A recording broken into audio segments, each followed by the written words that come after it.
I don't think a lot of people understand what I'm doing when I bring these messages. And I know it's difficult because we're not face to face.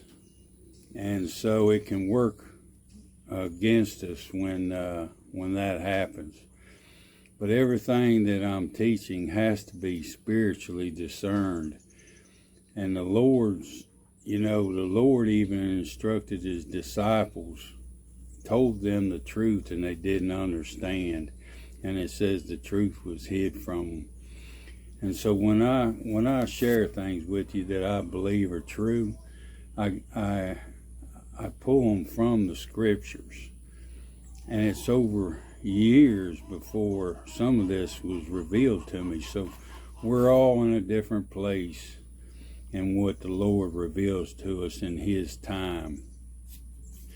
But I think one of the reasons that I'm on this about the end time and the timing of the rapture, we know that there's a rapture, and I know that it's not at the second coming when the Lord comes with vengeance.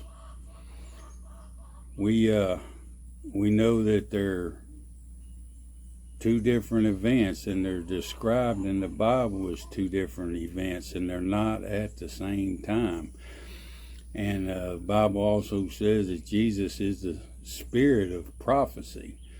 Unless we understand these things, we don't truly know God. We're taught, that we can have these agree to disagree, or we can have these views, and then we walk away with the idea that somehow we know the truth and somebody else doesn't. So if I'm wrong, use the scriptures and teach me.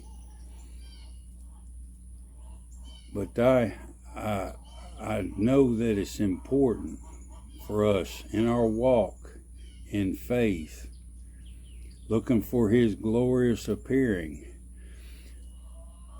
We're not to be looking for the Antichrist and those things to come. We're to be looking for him. And the folks that say that the rapture's at the second coming, they get around that by saying, well, we're supposed to be ready because we love him. But they still aren't looking for him on a daily basis.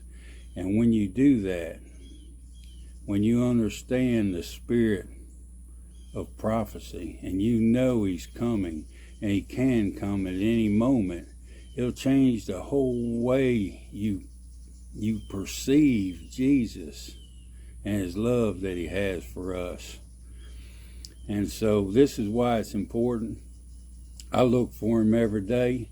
And I had one of the YouTube influencers, he told me, or said it on his video, that what I believe is snowflake Christianity. And so I have a response for him. And maybe I can lead him to the truth. There's times when people around you tell you what you want to hear, and you may not come to the truth. You may reject me, but it's not me that you're rejecting when I bring you the scriptures. And you can, as long as it's a legitimate argument where you can show me with scripture without your own private interpretation, I'm going to listen. Because I don't care about being right. I want to know Jesus. I want to know everything about him, and I'm looking forward to that blessed day. Amen. I hope y'all can understand where I'm at in this walk with him. I have to answer for everything I do, and I want to do it in love. For my brothers and sisters, and I'm just a human, and I'm gonna make mistakes, but anyway, I hope this clears a lot of it up for you where I am. And Lord willing, I'll see you later.